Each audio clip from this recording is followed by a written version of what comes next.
जब ये बुजुर्ग औरत कचरा उठा रही थी तभी उसे मशीनों की प्रॉब्लम तुरंत समझ आ गई। फैक्ट्री ने बाहर से एक्सपर्ट बुलाने में ढेर सारे पैसे खर्च कर दिए थे, लेकिन वो एक्सपर्ट जानबूझकर काम स्लो कर रहा था। उसका मकसद कंपनी को छूना लगाना था। डायरेक्टर का असिस्टेंट इतना परेशान था कि बार बार जमीन पर पैर पटक रहा था। वो एक्सपर्ट से रिक्वेस्ट कर रहा था कि मशीन जल्दी स्टार्ट करे, लेकिन एक्सपर्ट बोला कि हर मशीन को कैलिब्रेट करने में आधा महीना तो लगेगा ही। उसने असिस्टेंट को बाहर तक निकाल दिया और बोला कि ये उनकी कोर टेक्नोलॉजी है और हम किसी को भी पास नहीं आने देंगे। सबसे बुरा तो तब हुआ जब मशीनें ठीक भी नहीं हुई थी और एक्सपर्ट पहले ही 2 करोड़ की कंसल्टिंग फीस मांग रहा था। वो बुजुर्ग औरत भी अब सहन नहीं कर पाई, क्योंकि रिटायरमेंट से पहले वो फैक्ट्री की बेस्ट टेक्नीशियन रह चुकी थी। उसके लिए तो ये प्रॉब्लम 1 घंटे से भी कम में सॉल्व हो सकती थी। जैसे ही वो मदद करने वाली थी, औरत का उसकी पुरानी स्टूडेंट से सामना हो गया, जो अब उस पर हंस रही थी और ताना मार रही थी। लेकिन जब असिस्टेंट को उस बुजुर्ग औरत का नाम पता चला, उसकी आंखें चमक उठी। ये वही टेक्नीशियन थी जिसे प्रेसिडेंट काफी टाइम से ढूंढ रहा था, क्योंकि उसके टाइम पर उसकी स्किल्स पूरे इंडस्ट्री में फेमस थी। उसके रहते कोई भी इंपोर्टेड मशीन प्रॉब्लम नहीं देती थी, लेकिन वो घमंडी स्टूडेंट जो अभी अभी चीफ टेक्नीशियन बनी थी, उसी ने उसे फैक्ट्री से निकाल दिया था। फिर भी उस बुजुर्ग औरत को बस मशीन ठीक करनी थी और चुपचाप वहां से चले जाना था, क्योंकि उसे पता था कि उसकी स्टूडेंट ने शॉर्टकट से कुछ ढंग का सीखा ही नहीं, और अगर वो जाती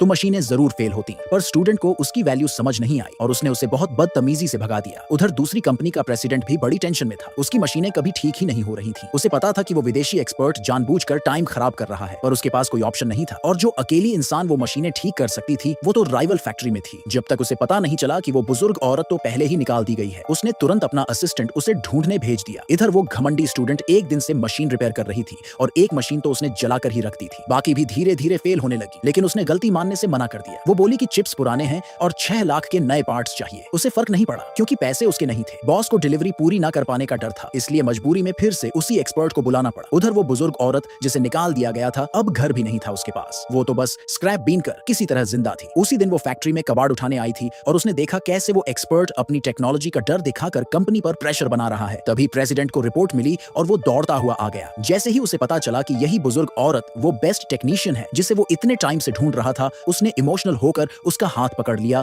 और अपनी पूरी सिचुएशन बता दी। वो बोला कि अगर टाइम पर ऑर्डर नहीं निकला तो कंपनी को 1 करोड़ में से 1000 का भारी पेनल्टी भरना पड़ेगा, यहाँ तक कि उसे जेल भी हो सकती है। बुजुर्ग औरत ने उसकी सच्चाई देखी और हेल्प करने का फैसला किया, लेकिन उसने अभी मशीनों को छुआ भी नहीं था कि एक्सपर्ट ने उसे रोक दिया। वो बोला कि सिर्फ वही इन्हें ठीक कर सकता है और अगर कोई और बीच में आया तो वो हाथ भी नहीं लगाएगा। स्टूडेंट भी भागी भागी आई और कहने लगी कि ये औरत तो बस कबाड़ बीनती है, अगर मशीनों को हाथ लगाया तो और बिगाड़ देगी। लेकिन चाहे जो भी कहे, प्रेसिडेंट ने उस बुजुर्ग औरत की स्किल पर भरोसा किया और अपने असिस्टेंट को तुरंत एक एग्जेम्पशन कॉन्ट्रैक्ट तैयार करने को कहा। वो बोला कि अगर कुछ भी गलत हुआ तो पूरी जिम्मेदारी वो खुद लेगा। ये सुनकर बुजुर्ग औरत ने बिना हिचकिचाए साइन कर दिया और बिना कुछ बोले सीधा मशीन ठीक करने निकल गई।